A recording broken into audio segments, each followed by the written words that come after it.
Assalamualaikum warahmatullahi wabarakatuh. Perkenalkan, nama saya Nurhaliza, NPM 19121068. Saya dari kelas 3B Akuntansi Reguler Pagi STI Latanza Masyiro. Di sini saya memenuhi tugas mata kuliah statistik yang akan menjelaskan materi tentang data deret berkala. Apa sih data deret berkala itu? Data deret berkala adalah sekumpulan data yang dicatat dalam suatu periode tertentu. Manfaat analisis data berkala adalah mengetahui kondisi masa mendatang. Peramalan kondisi mendatang bermanfaat untuk perencanaan produksi, pemasaran, keuangan, dan bidang lainnya. Sini ada komponen data berkala, yaitu ada 4. Yang pertama ada tren, yang kedua ada variasi musim, yang kedua ada variasi siklus, dan yang keempat ada variasi yang tidak tetap atau irregular. Di sini yang pertama ada tren.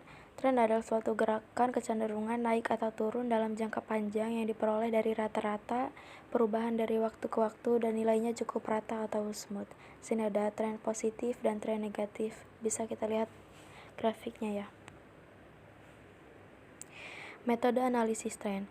Metode semi rata-rata membagi data menjadi dua bagian, menghitung rata-rata kelompok 1 K1 dan kelompok 2 K2.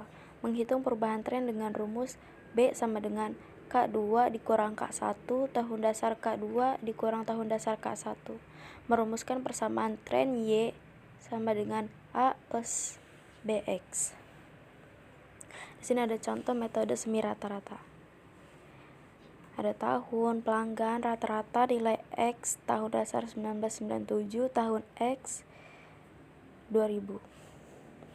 Y tahun 1997 sama dengan 4,93 plus 0,58X, dan Y tahun 2000 sama dengan 6,67 plus 0,58X. B sama dengan dalam kurung 6,67 dikurang 4,93 dibagi 2000 dikurang 1997. B sama dengan 0,58. Metode analisis tren. Metode kuadrat terkecil menentukan garis tren yang mempunyai jumlah terkecil dari kuadrat selisih data asli dengan data pada garis trennya. Di sini ada rumusnya Y sama dengan A plus BX dan ada grafiknya.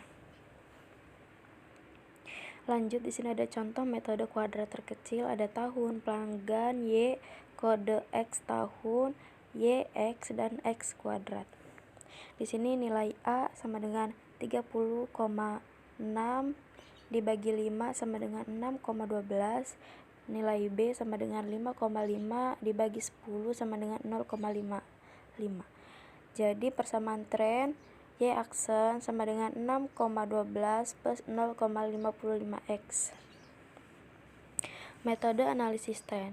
Metode kuadratis untuk jangka pendek kemungkinan tren tidak bersifat linear. Metode kuadratis adalah contoh metode non-linear. Di sini ada Y, ada rumus Y sama dengan A plus BX plus CX kuadrat. Koefisiennya ada A, B, dan C. Di sini ada rumusnya juga ya. Ada grafik juga.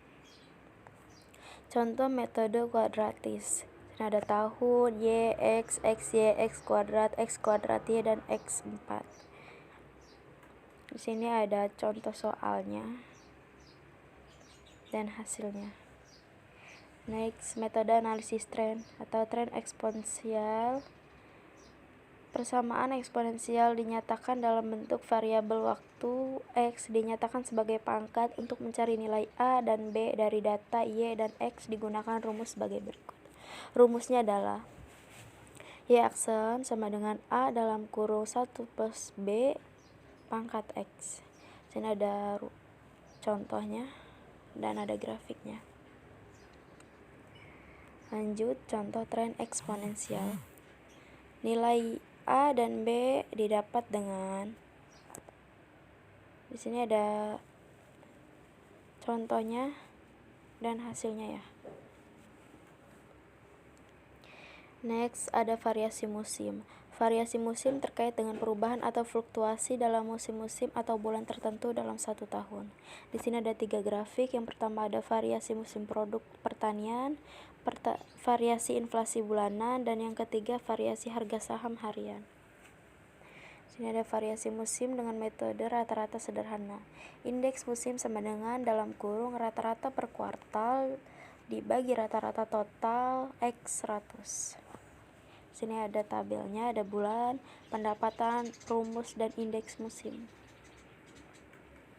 Metode rata-rata dengan tren. Metode rata-rata dengan tren dilakukan dengan cara yaitu indeks musim diperoleh dari perbandingan antara nilai data asli dibagi dengan nilai tren. Oleh sebab itu, nilai tren Y aksen harus diketahui dengan persamaan Y aksen sama dengan A plus BX. Sini ada contoh metode rata-rata dengan tren. Ada bulan, Y aksen, perhitungan, dan indeks musim. Terima kasih. Wassalamualaikum warahmatullahi wabarakatuh.